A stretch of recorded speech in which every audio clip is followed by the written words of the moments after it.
Greetings, my dear viewers, and welcome to RimWorld, a game that I really like. And in case you don't know it, this subtitle right here pretty much summarizes it.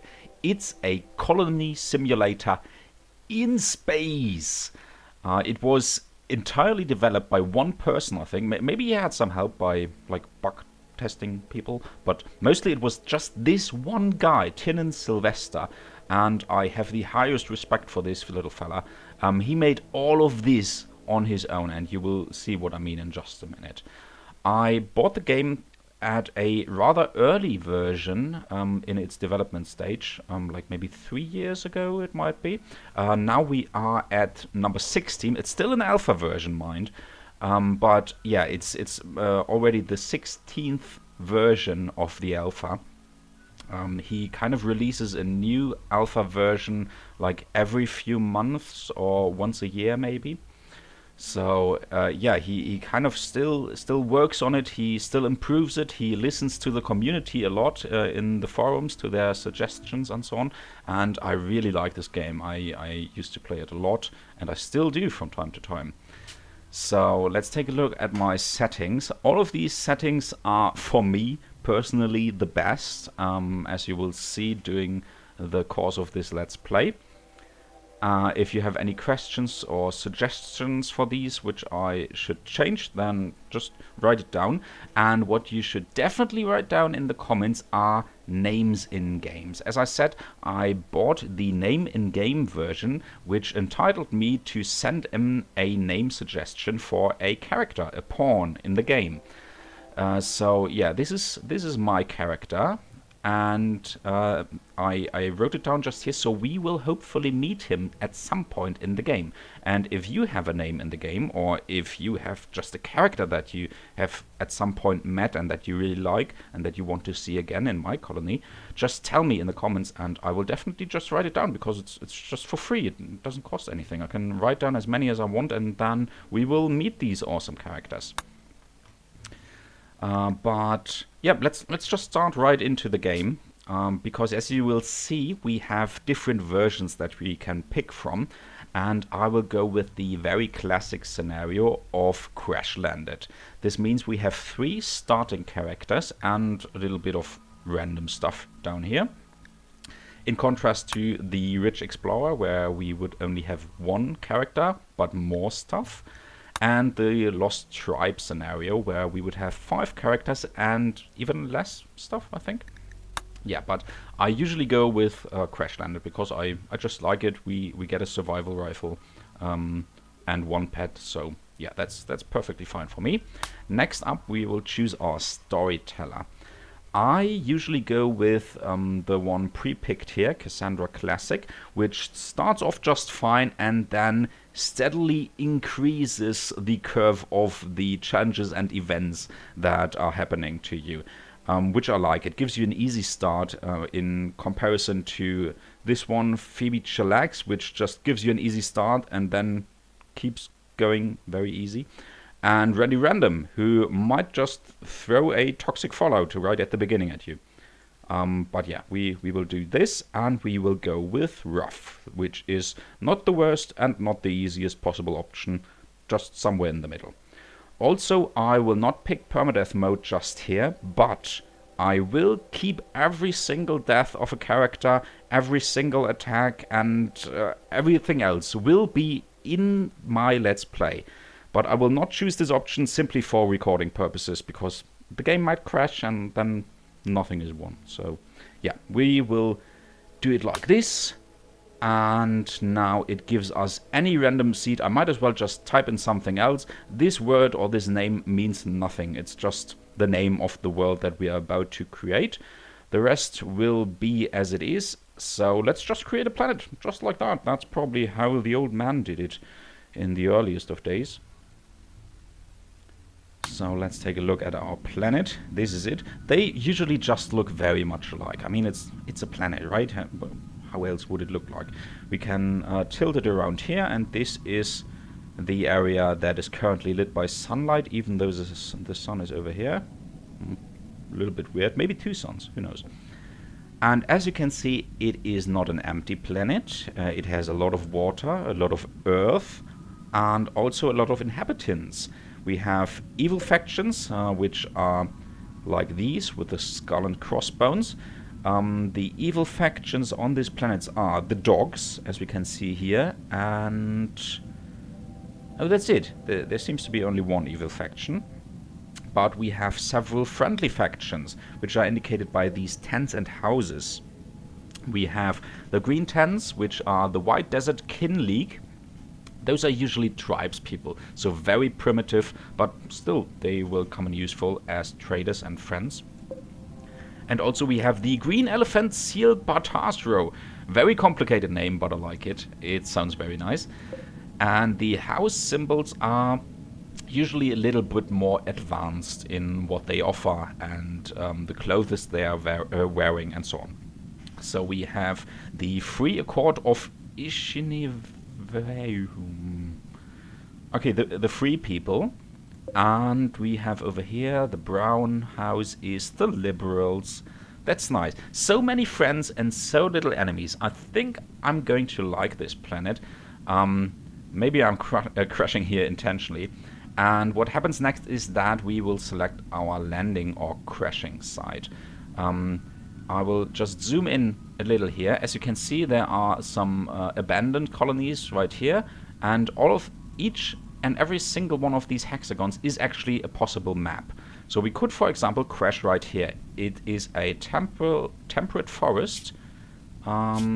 And yeah, here it says a little bit about this area. For example, whether there are mountains here or whether it's just flat area, which the stone types are, the average temperature, how many days you can actually grow your stuff, like corn and berries and so on. So all of these are important, but we might as well just go a little kilometers to the west and all of a sudden there's a desert, which is also flat and also features a lot of time where you can grow stuff, but there will be less area to cover with your fields.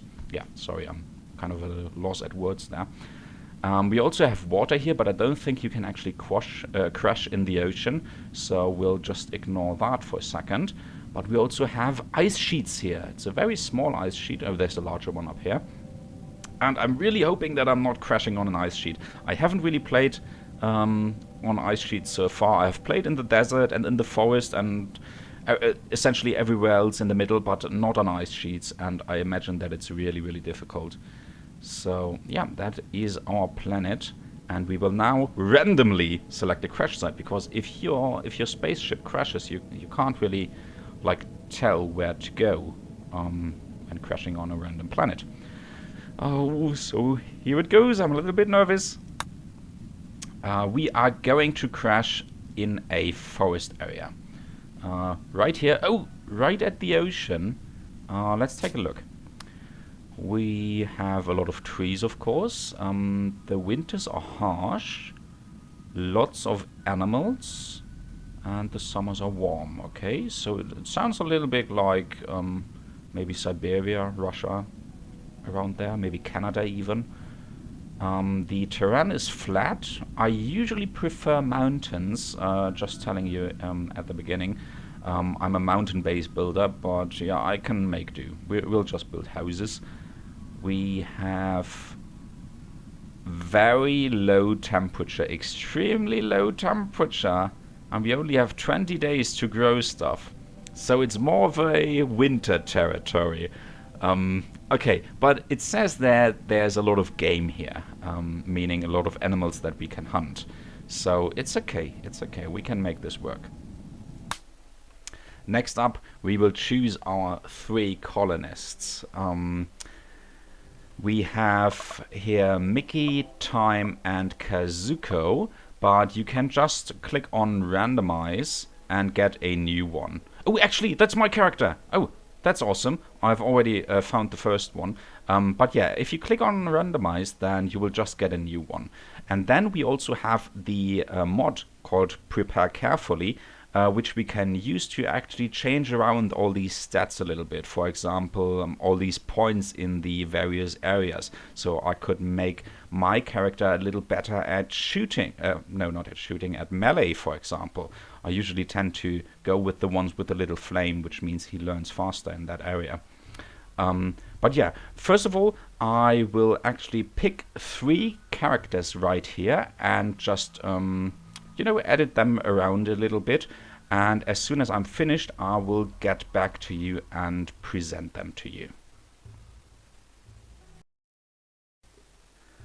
And voila, these are our 3 characters. Let's take a look at them. The first one is the one that I actually have shown you before this little edit. It's my name and game character, John Greeny Schaefer.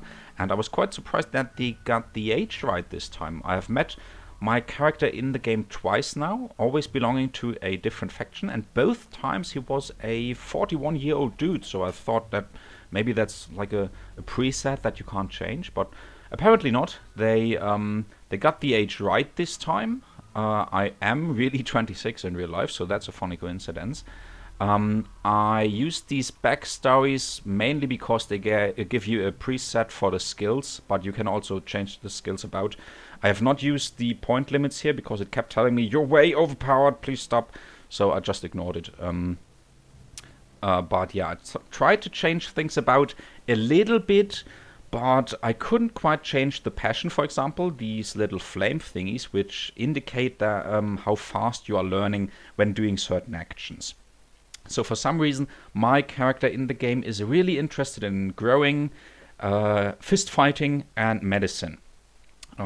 3 areas that I personally have no idea about, so yeah, couldn't change anything about that. Apart from that, I tried to be a better shooter, I tried to increase my social skill and be the constructor of the group, and also help out with mining a little bit.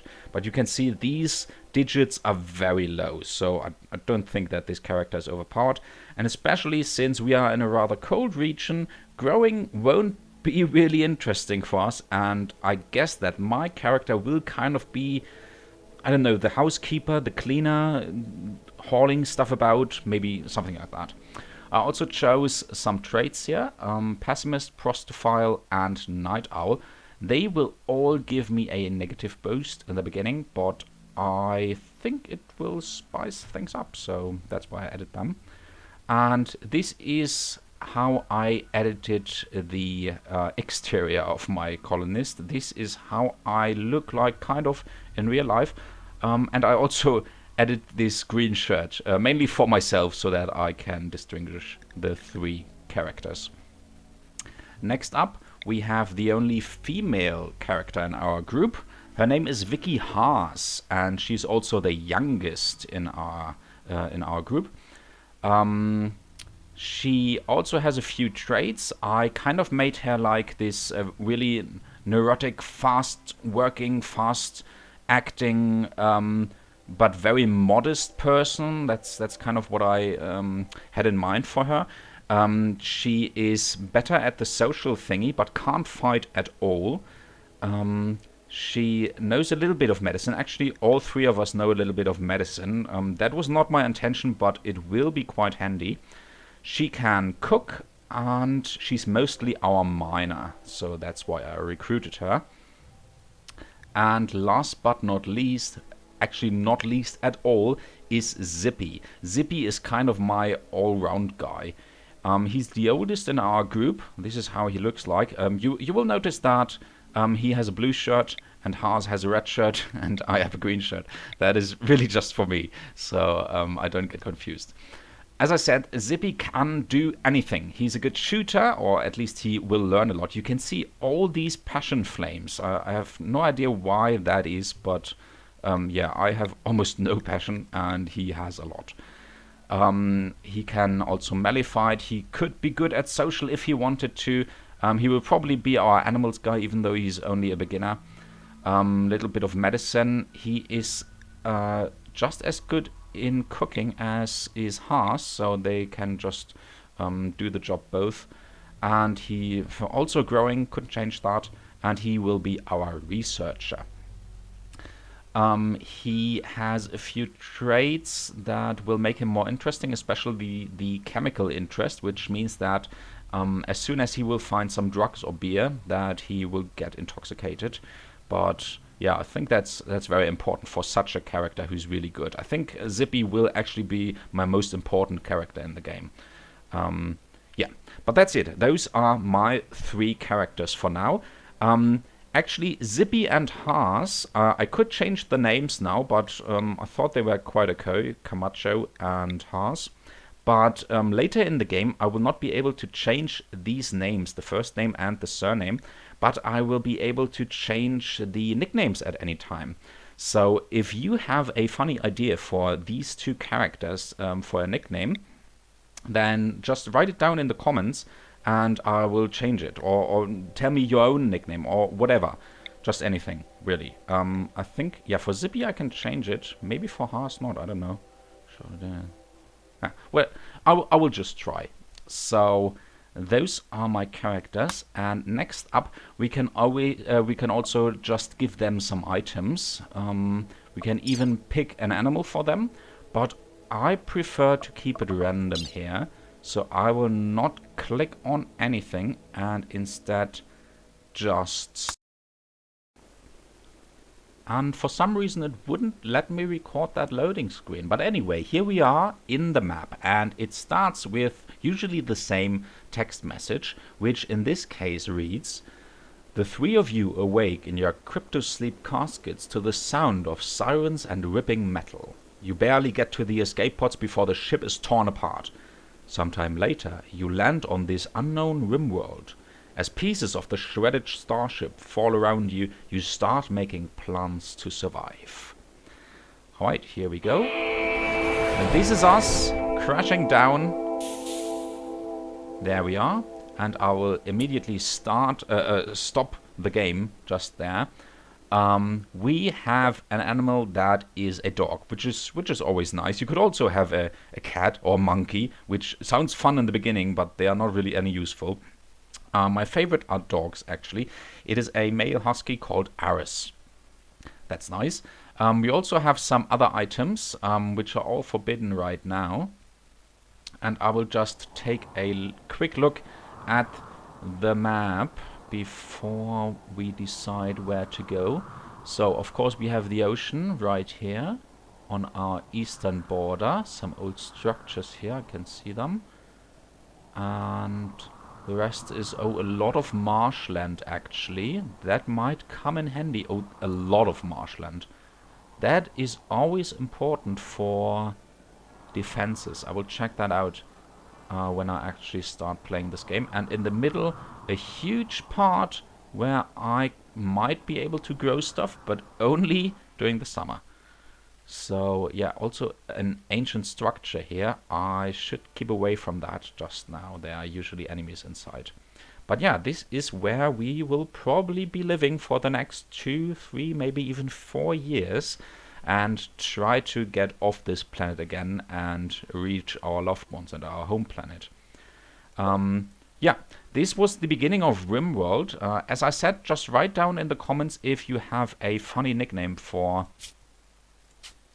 either Vicky Haas or for Zippy, he's called at the moment, but we might just change that. Write down any suggestion, and yeah, you know what? I have an idea. You can make any suggestion you want, of course, but I would like to know what you did these last 2.5 years since I did my last proper recording, since I said that I'm going on a minor, small hiatus. What did you do? How did your life improve in the time that I was gone? I would really like to hear a few stories from you, from your personal life. And the person with the best story, or the best suggestion, or the best of both, will actually win, and I will implement them in the game here. I think that's a good idea, yeah. Okay, I hope you enjoyed the beginning of my Let's Play, and see you guys next time. Bye-bye.